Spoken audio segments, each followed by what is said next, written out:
ആകാശവാണി.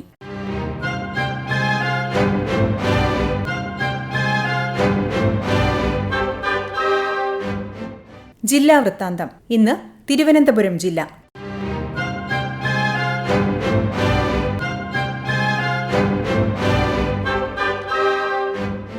ജില്ലാ വിശേഷങ്ങളുമായി ആകാശവാണി പ്രതിനിധി രജു കോലിയക്കോട്.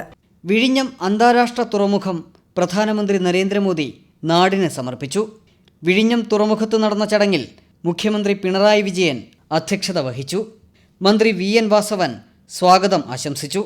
ഗവർണർ രാജേന്ദ്ര വിശ്വനാഥ് ആർലേക്കർ, മന്ത്രിമാരായ സജി ചെറിയാൻ, ജി.ആർ. അനിൽ, കേന്ദ്ര സഹമന്ത്രിമാരായ സുരേഷ് ഗോപി, ജോർജ് കുര്യൻ, എം.പിമാരായ John Brittas, Shashi Tharoor, M. Vincent MLA, BJP. സംസ്ഥാന അധ്യക്ഷൻ Rajeev Chandrasekhar, Adani group chairman Gautam Adani, Adani ports managing director Karan Adani, Thiruvananthapuram നഗരസഭാ മേയർ ആര്യ രാജേന്ദ്രൻ തുടങ്ങിയവരും ചടങ്ങിൽ പങ്കെടുത്തു. ലോകത്തിലെ ഏറ്റവും വലിയ ചരക്ക് കപ്പൽ ശൃംഖലയായ MSC ഐറീന ക്ലാസിലെ രണ്ടാമത്തെ കപ്പലായ MSC മിഷേൽ കപ്പലിനി വിഴിഞ്ഞത്ത് നങ്കൂരമിട്ടു. കഴിഞ്ഞ മാസം വിഴിഞ്ഞത്തെത്തിയ ഇതേ ശൃംഖലയിലെ MSC തുർക്കിക്ക് ശേഷമുള്ള രണ്ടാമത്തെ കപ്പലാണ് MSC മിഷേൽ. ഇതുവരെ വിഴിഞ്ഞം തുറമുഖത്തെത്തുന്ന 302ാമത്തെ കപ്പൽ കൂടിയാണ് മിഷേൽ. കണ്ടെയ്നറുകൾ ഇറക്കിയ ശേഷം ഖാനയിലെ ടെമാ പോർട്ടിലേക്ക് കപ്പലിനി യാത്ര തിരിച്ചു.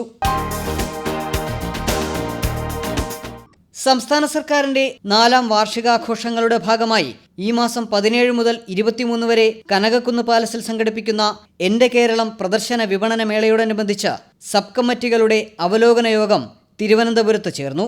മന്ത്രി വി. ശിവൻകുട്ടിയുടെ അധ്യക്ഷതയിൽ കളക്ടറേറ്റ് ഹാളിൽ ചേർന്ന യോഗത്തിൽ 13 കമ്മിറ്റികളിലെ അംഗങ്ങൾ പങ്കെടുത്തു. സ്റ്റാളുകളുടെ പ്രവൃത്തികൾ 80% പൂർത്തിയായതായി ബന്ധപ്പെട്ട ഉദ്യോഗസ്ഥർ യോഗത്തിൽ അറിയിച്ചു. എല്ലാ സജ്ജീകരണങ്ങളും പൂർത്തിയാക്കി സ്റ്റാളുകൾ വേഗത്തിൽ കൈമാറണമെന്ന് മന്ത്രി വി. ശിവൻകുട്ടി ഉദ്യോഗസ്ഥർക്ക് നിർദ്ദേശം നൽകി. ആകെയുള്ള സ്റ്റാളുകളിൽ 163 സർവീസ് സ്റ്റാളുകളും 89 കൊമേഴ്ഷ്യലുമാണ്.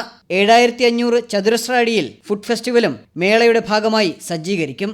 24 മണിക്കൂറും മെഡിക്കൽ ടീമും ആംബുലൻസും മേള നടക്കുന്ന സമയങ്ങളിൽ സജ്ജീകരിക്കും.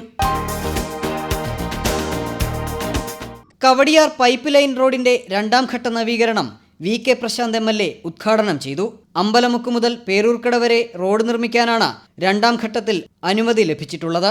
ഇന്റർലോക്ക് ഉപയോഗിച്ചുള്ള റോഡ് നിർമ്മാണം, സൈക്കിൾ ട്രാക്ക്, ഓട നിർമ്മാണം എന്നിവയാണ് ഇതിൽ ഉൾപ്പെട്ടിട്ടുള്ളത്.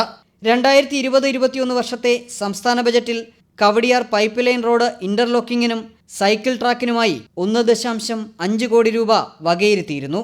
2024 ഫെബ്രുവരിയിൽ ആരംഭിച്ച പ്രവൃത്തി ഇപ്പോൾ പൂർത്തീകരണ ഘട്ടത്തിലാണ്. തിരുവനന്തപുരം പ്രസ് ക്ലബ്ബ് പുതിയ അധ്യയന വർഷാരംഭത്തിന് മുന്നോടിയായി കുട്ടിക്കൂട്ടം പരിപാടി സംഘടിപ്പിച്ചു. ചലച്ചിത്ര അക്കാദമി ചെയർമാൻ പ്രേംകുമാർ പരിപാടി ഉദ്ഘാടനം ചെയ്തു. 300ഓളം വിദ്യാർത്ഥികൾക്ക് സ്കൂൾ കിറ്റ് വിതരണം ചെയ്തു. ചിറയൻകീഴ് കൃഷിഭവന്റെ സഹകരണത്തോടെ തേൻ മധുരോത്സവവും മാമ്പഴ സദ്യയും ഉണ്ടായിരുന്നു. 500ഓളം പേർ പങ്കെടുത്ത ചടങ്ങിൽ കുട്ടികളോടൊത്ത് മാമ്പഴ സദ്യ ഉണ്ണാൻ പ്രമുഖർ എത്തി. കുട്ടികൾക്ക് മാമ്പഴവും ചക്കപ്പഴവും തേൻപാനീയവും നാടൻ വാഴപ്പഴവും പൈനാപ്പിളും കൊണ്ടാണ് സദ്യ ഒരുക്കിയത്. കുറ്റിച്ചൽ ഗ്രാമപഞ്ചായത്തിലെ പരുത്തിപ്പള്ളി സർക്കാർ LP സ്കൂളിൽ നിർമ്മാണം പൂർത്തിയാക്കിയ വർണ്ണക്കൂടാരം ജി. സ്റ്റീഫൻ MLA ഉദ്ഘാടനം ചെയ്തു. പ്രീ പ്രൈമറി രംഗത്ത് അന്താരാഷ്ട്ര നിലവാരമുള്ള പഠന സൗകര്യം ഒരുക്കുന്നതിനായി വിദ്യാഭ്യാസ വകുപ്പ് സമഗ്ര ശിക്ഷ കേരളം സ്റ്റാർസ് പദ്ധതിയിൽ ഉൾപ്പെടുത്തി നടപ്പിലാക്കുന്ന പദ്ധതിയാണ് വർണ്ണക്കൂടാരം. 10 ലക്ഷം രൂപ ചെലവഴിച്ചാണ് പരുത്തിപ്പള്ളി ഗവൺമെന്റ് LP സ്കൂളിലെ വർണ്ണക്കൂടാരത്തിന്റെ നിർമ്മാണം പൂർത്തിയാക്കിയത്. യുവാക്കളിൽ വർദ്ധിച്ചുവരുന്ന മയക്കുമരുന്ന് ദുരുപയോഗത്തിനെതിരെ മാതൃദിനത്തിൽ തിരുവനന്തപുരം വെള്ളയമ്പലം മാനവീയം വീഥിയിൽ ലവ് യു മാം എന്ന ലഹരി വിരുദ്ധ പരിപാടിയിൽ അമ്മമാർ ഒന്നിച്ചു. ഋഷിരാജ് സിംഗ് IPS പരിപാടി ഉദ്ഘാടനം ചെയ്തു. മെറിൻ ജോസഫ് IPS ലഹരി വിരുദ്ധ സന്ദേശം നൽകി. സെറിബ്രൽ പാൾസി ബാധിച്ച മകൻ മേധസ് കൃഷ്ണയെ സാഹിത്യകാരനാക്കിയ അമ്മ രശ്മി ടീച്ചറെയും മകനെയും ചടങ്ങിൽ വെച്ച് മെറിൻ IPSഉം നടി വിന്ദുജ മേനോനും ചേർന്ന് ആദരിച്ചു.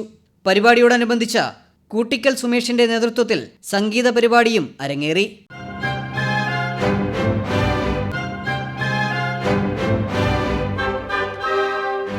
ജില്ലാ വൃത്താന്തം സമാപിച്ചു.